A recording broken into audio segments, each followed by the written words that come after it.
zanina kanjir le tu chu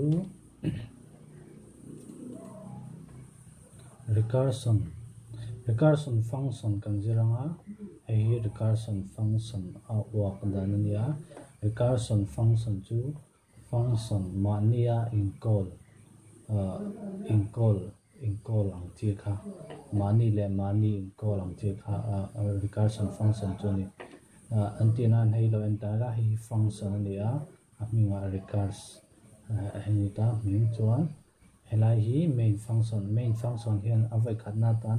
hemi function hi kola he tin kal chawa function call na kha chuan heta kal thla chuan ta hian a call na ama le main call na function ama le main call na khom le he tin kal cholenga he tin chup thalenga kal cholenga chup thlang kal cha doni chuanin thil kan hre tur pakhaton chu recursion function kan zia rengin a top na tur kan siam turani aum zia chu he recursion function hi entirnan he recursion function hi count emo engemaw thil kan penga chumi 0 aya hemi count hi 0 aya ate thuna recursion function hi ain call top tur ni ti kha statement kha zia tur nia if and else statement man thea tiang hian chuanin recursion function hi atop na tur siam lawa kan call chuanin top chin nei lawin ain loop chatuam don ania top chin nei don lawa ain call char nga top thei don law ni chuanin tuna programming lo entira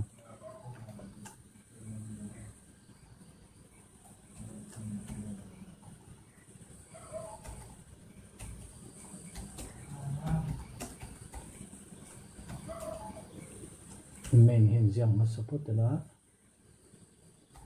int count hian ten paktir la hi makina kan hmang tangkai dona atop na siam nan chuan ine function hiya kan siang v curr chuan count hi kan pasanga argument ani chu argument video ha sa kan jo to ha chuan heta hian function definition zia kala recursive function definition chuan ta hian kan declare ta hian en to kan zia thei nam po zia kala laya hian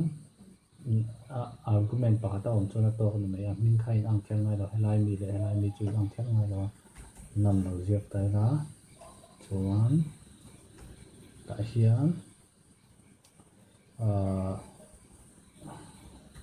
print f anong barahi lo print dung don ta la count equal to percentage d chuan nam anianga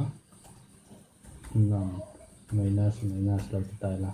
hi to na hi atop na om lawa chuan ta hian lo ko ta la ama le ma chu ta hian nam kan zia lenga ti hian main voi khatna ta na ko la argument pakhat pass terin argument hin chu count ania chuan hei he ta hin kal chonga lai na hiam chuanin lai function hi argument pakhat nei le a nam ania chu chuan heta hin kal thanga nam kha value kha ain pin nga chuan a dot le nam value kha ten lo ni ta se o ten ania chuanin ten hi minus ni wangin 9 lo ni nga chuan 9 kha he argument a hin a lu tanga chuan function hi ain ko le nga chuan he ta hin kal chonga chuan kal ko char kal chu char don ni hei to na kan nei lo wangin entena a wangin chuna print chinila van chinila kan program hin tinge hetian om kan ti chuan kan program khanin top chin a nei lawa top na kan siam lo wangin ti hian om ta ni tuna function kan program kha top na om min lo siam la top na ta hian daila kan call herai an call na hi atom na kan siam chuang han kan dang lai nan if nam hi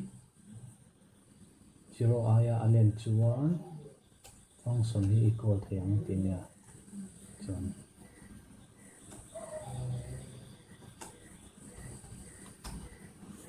he function hi nam hi helai kan number hi nam hi 0 aya alen chawi na equal don ni omje chu antinan hi minus enta kan minus charang kan minus charang 1 in I decrement charang 1 in claim charang 0 hi lo ni hun anin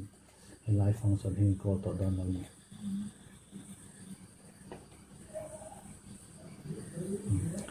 count 1 10 9 8 6 5 4 3 2 1 0 nga nge tel lo kan ti chuan hi nga tinge vai som chawan ko kan ti chuan atira 10 ania 10 hi kan pasa heta hi kan kal chawa a imprina minus nia 10 minus ania 9 alo ni to a chuan ta hin kan cheka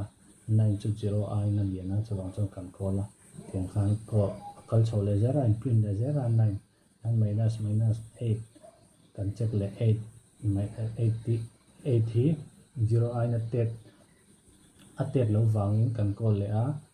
chuan tiang khan calculate chara hi 0 lo ni chi a khan hela hi adik talawa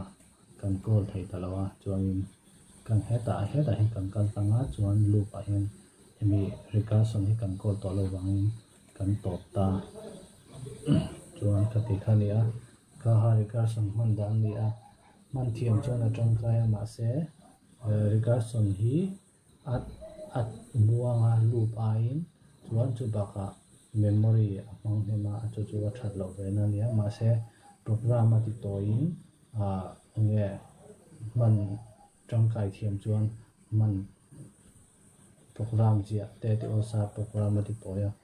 tang kai ne tam ta nei